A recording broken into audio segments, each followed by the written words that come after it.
أدون بانكو دونا يا كوني أدون بانكو داودا لابني هذا يدوتو إيبو حيرانتي صدحني مان سيتي تودنت فلاتسيونا في حلال sababtoo maxaa yeelay shaqadii ay qabteen ayaa taasi ka dhigaysa inaynu ugu hibayno hore waxaan idiin idhi kelmaddaasi waxay noqon doontaa mid dhigaalinoo ah waa Arsenal iyo Man City midii muruqaheeda ku aargoosata kuna hiishata kuna guulaysata kuna gurata saddexda dhibcood ee ugu muhiimsan ee ugu dambeeya ayaynu oran doonaa Tottenham Hotspur Dakhla City waayo waa ay u qalmaan City way garan kartaa wayna taqaanaa waxaana hore u idhi la kala guran og la kala goosan og laguna kala qaadasho og saddexda dhibcood cawska cagaaran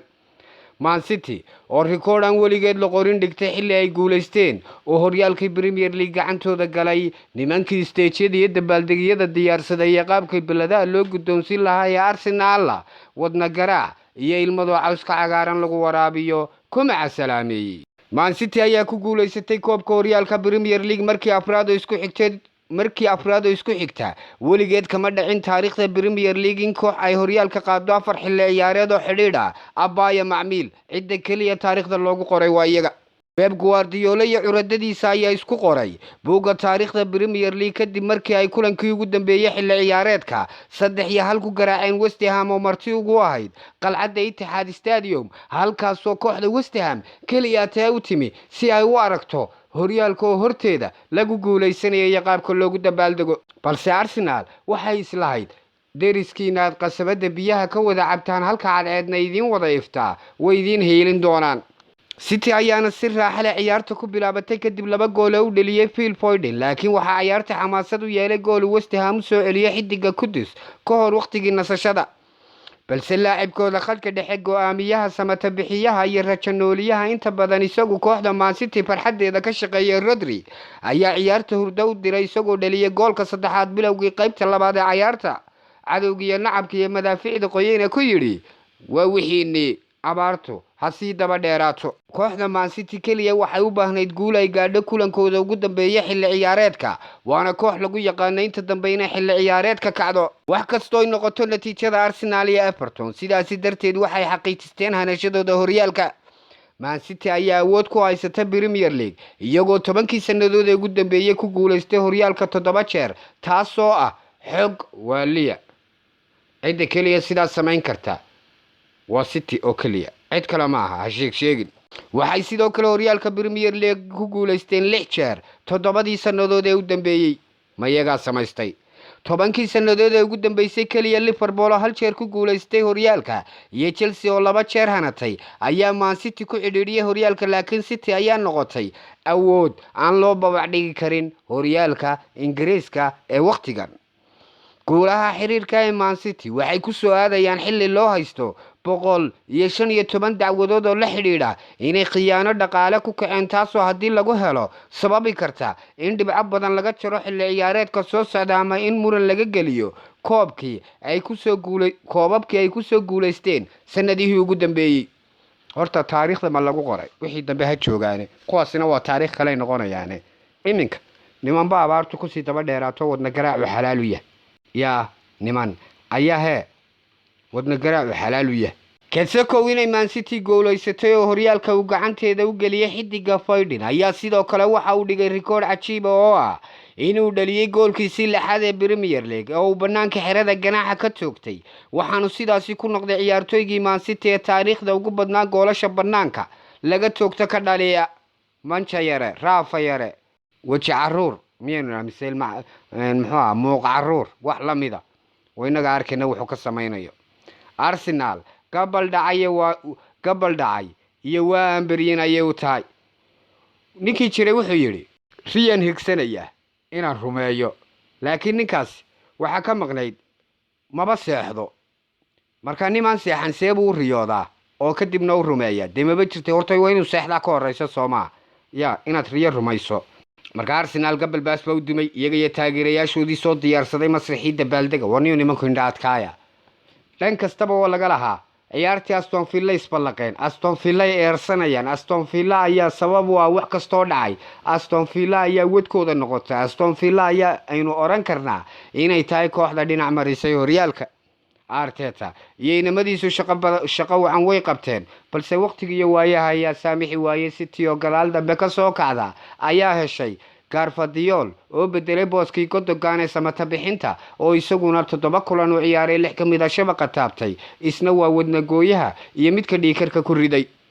habeenka weerarku shaqayn waayo mid meel baas kaaga soo baxa ayaa sidaas oo kala samayn kara haddaba xaqiiqooyinka laga diiwaan geliyay maalintii ugu dambeysay horyaalka Premier League ayaan isdul taagi doonaa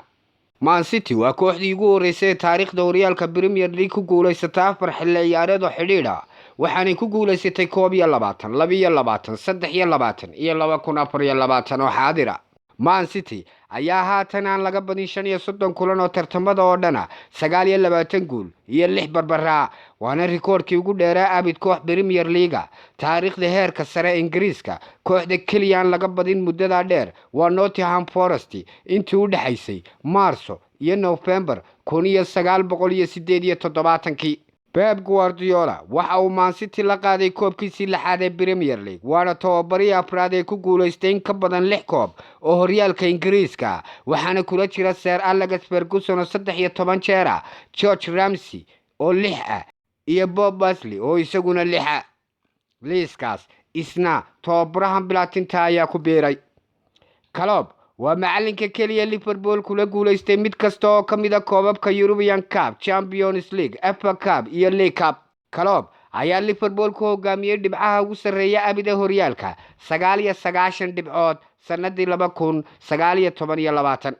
ku guuleysiga ugu wanaagsan abid horyaalka 18 October 2019 iyo February 2020 iyo guulaha iyo goolasha ugu badan hal xilli ciyaareed tartamada oo dhan oo ah 46 gool 147 gool 2021 iyo 22 haddaba aan isdul taagno Klopp oo jabiyay rikoor 96 sanadood yaalay iyo Liverpool oo guul ku macasalaameysay tababarihii halyeyga u ahaa Klopp waa tababarihii ugu horeeyay ee badiya kulankiisa ugu dambeeya kooxda tan iyo sanadkii 1928 waa rikoor aan la jabinin muddo 96 sanadooda tababaro kasta oo ka tagay Liverpool wuxuu ku baxayay guul darro kulankiisii ugu dambeysay laakiin 96 sanadood kadib Klopp ayaa guul uga tagay Anfield Wolves ayaa fursad weyn siisay Liverpool markii uu casaan ka qaatay bilowgii ciyaarta xidigga Semedo taasoo fursad u siisay McAllister iyo Quensa inay 2 gool u dhaliyaan qaybta hore ciyaarta gooshaas ayaa ka dhigan in Liverpool ay guul ku soo xidhatay xilli ciyaareedkeeda Premier League isla markaana ay guul ku macasalaameysay Klopp oo kooxda ka tagaya wixii maanta ka dambeeyay Klopp ayaa Liverpool ku biiray bishii October 2015 9 sanadood uu joogay kooxda waxa uu la qaaday 8 koob oo waaweyn waa tababarihii ugu horeeyay ee Liverpool ee u qaada horyaalka Premier League tan iyo markii magacaasi loo bixiyay horyaalka Ingiriiska wuxuu sidoo kale ku guuleystay Champions League UEFA Super Cup Club World Cup iyo 2 jeer oo koobka Carabao Cup FA Cup iyo Community Shield lagu daray horyaalka Premier League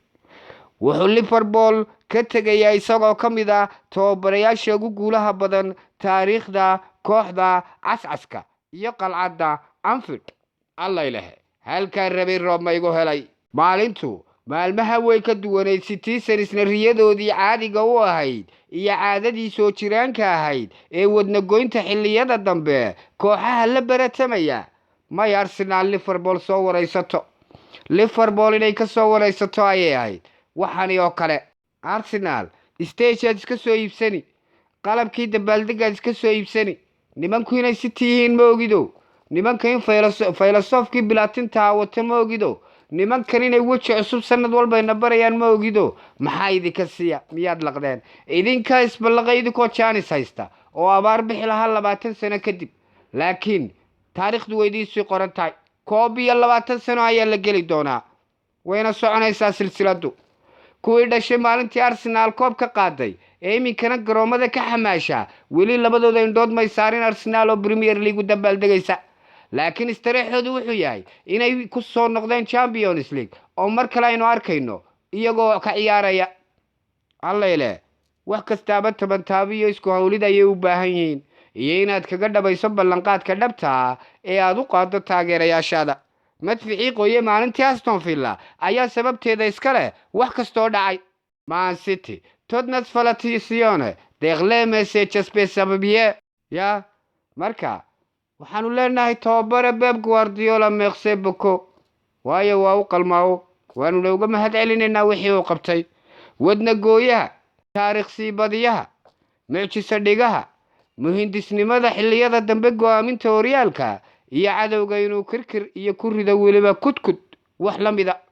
habeen maalin maalmaha kale uga duwareed Citizens Guardiola samata bixiyayaala kulamada ugu dambeeya ayaynu aragnay haddii aynu godogaano iyo Bernardoyin hore u haynay Rodri oo hadduu cawska ku jira gool daraan aqoon feerayaal iyaguna ku tartamay inay banaanka ka toogtaan goolasho faydin hormuud yahay manchadheeraha lugta u taagaaba ay gool tahay iyo sidoo kale muhindisnimada Silva iyo kuwa kale la midka hambalyo Citizens Tottenham Falatizione xubintu waa kariskiya kala haadintii anigu waxaan ahay Maxamed Tirike intaynu xubintan mid la mid ah ku kulmi doonaa inta ka horeysa saaxiibadaanu jecelahay war sidaa yaa maana Allah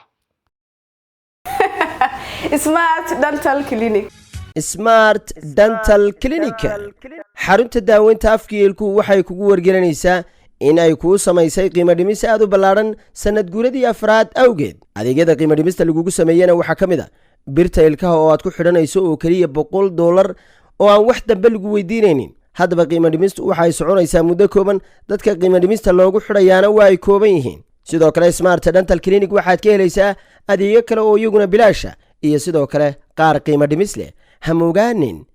Smart Dental Clinic oo ku taala gudaha magaalada Hargeysa gaar ahaan agagaarka Hotel Cali Jirde ama markaad u dhaqaaqdo wadada dheer ee tagaysa xarunta dabdamiska inta aanad gaarin waxay ka soo